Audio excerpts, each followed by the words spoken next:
de los grandes dilemas que tiene ante sí la oposición venezolana es saber cómo progresar en la agenda política junto a la deuda social. Sobre esto conversamos con el diputado Miguel Pizarro, quien preside la Comisión Permanente de Desarrollo Social.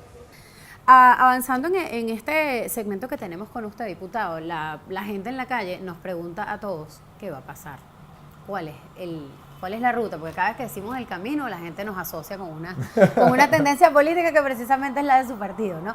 Pero ya poniéndonos más serios, ¿qué han evaluado?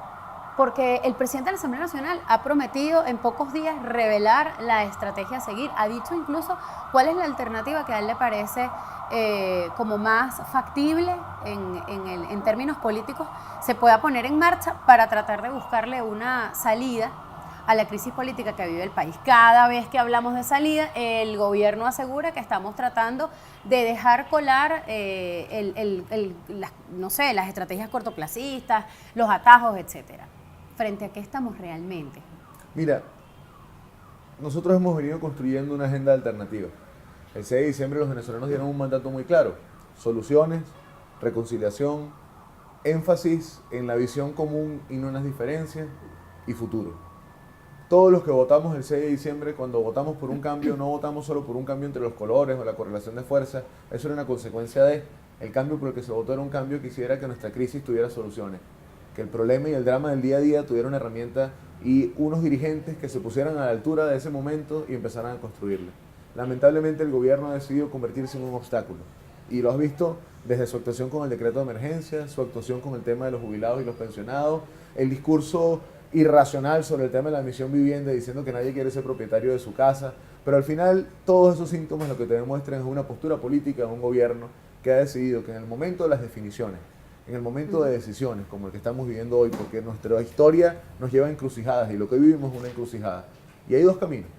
Una opción para el gobierno es ponerse del lado de la solución y facilitar los cambios, facilitar la transición y ayudar a cooperación entre poderes para salir de la crisis. ¿Cómo se facilitaría esa transición desde el gobierno? No bloqueando leyes, generando espacios de discusión, garantizando interlocución entre las distintas instituciones, y que el énfasis de todo esto no sea la politiquería, sino el problema que hoy vivimos. Y esto por una razón, Mariana. Hay problemas que no esperan a que los tiempos de la política lleguen hasta ellos. La urgencia humana es más rápida que los tiempos políticos. Y nosotros tenemos que entender que eso hoy en día existe y que debemos atenderlo.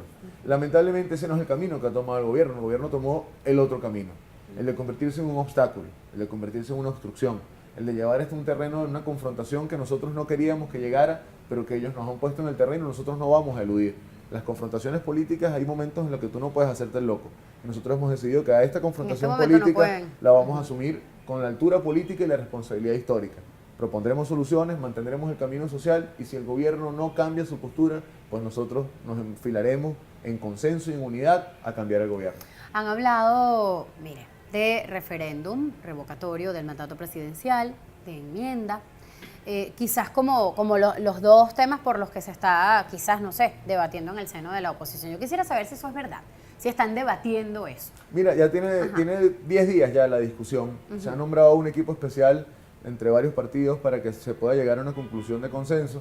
Vamos a ver una etapa donde necesariamente todos los partidos dirán en la opinión pública cuál es su postura, cuál es su visión, esas dinámicas que a veces, no sé si son sanas, pero creo que son necesarias para que podamos dar el debate no solo entre los políticos, porque esto es un debate muy grueso como para que solamente los políticos lo demos, sino construyamos un consenso en la sociedad.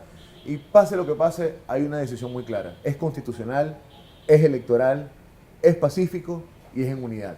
No es parcial, no es en atajo, no es con visiones mágicas, no hay forma sencilla de salir de lo que estamos viviendo, ni hay forma inmediata de salir de lo que estamos viviendo. El cambio de gobierno no va a resolver por sí solo este problema tampoco.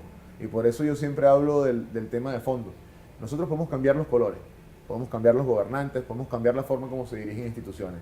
Pero si el político en este país no se convierte en un político honesto, si el que eligen no se convierte en un servidor por encima del prefijo, del cargo y de los adornitos del poder, y el ejercicio del poder no se convierte en una herramienta de transformación, tú vas a cambiar los colores, vas a cambiar los discursos, y al cabo de 10 años tendremos otra vez este problema. Último aspecto antes de despedir. El Tribunal Supremo de Justicia es quizás también otra cosa a considerar a la hora de buscar la fórmula constitucional para mejorar la crisis del país.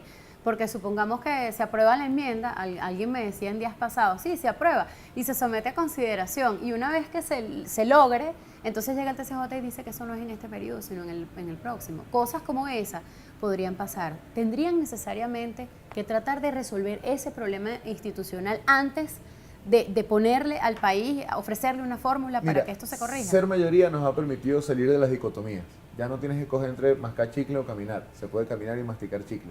Tú tienes que enfilar la agenda social y construir por la agenda social nuestra visión de la alternativa, del país que queremos y del país que soñamos.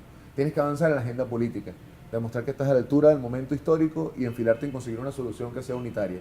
Y tienes que avanzar en la agenda institucional, porque nada de lo que nosotros tenemos nos lo han regalado. Así como vamos a tener que pelear con el Tribunal Supremo de Justicia, decisiones, medidas, conclusiones y sentencias, tendremos que pelear con el CNE, tiempos, lapsos, garantías, formas, accesos. Tendremos que pelear con el gobierno y su partido, financiamiento, abusos de poder, uso de la hegemonía comunicacional. La oposición y la alternativa en este país, nada de lo que tiene se lo han regalado. Lamentablemente a veces nos gusta tener memoria selectiva y solo nos acordamos de los éxitos, solo nos acordamos de las victorias y se nos olvida todo el camino de sacrificio que llevamos para llegar hasta ellos. Ni fechas de elecciones, ni tarjetas únicas, ni candidaturas fueron cosas que nos regalaron en los tiempos anteriores y todas se lograron cuando era impensable. Hoy en día, con una mayoría de este lado, con una visión política muy clara y con plena convicción de lo que estamos haciendo es lo que requiere el momento histórico, nosotros tenemos que avanzar en todos los tableros, entendiendo que lo que debe estar en el centro de esto es el ser humano, es el ciudadano, es el que hoy está pasando como todos nosotros problemas, sufrimientos y angustias, que ese dolor que nos hizo despedir un familiar, que tenemos cuando el papelito del cajero dice que nos quedan 200 bolos y todavía nos faltan 10 días del mes por avanzar, que esa indignación se convierta en acción, porque estos son los tiempos en los que nos van a intentar hacer ver que es imposible, que no importa lo que hagamos, no hay forma de que cambie, que no importa la fuerza que tengamos, el poder de las instituciones puede más que la gente, y eso no es verdad. El 6 de diciembre lo demostramos y este camino en el que estamos hoy en día lo va a volver a demostrar. Más temprano que tarde, este país va a terminar de cambiar.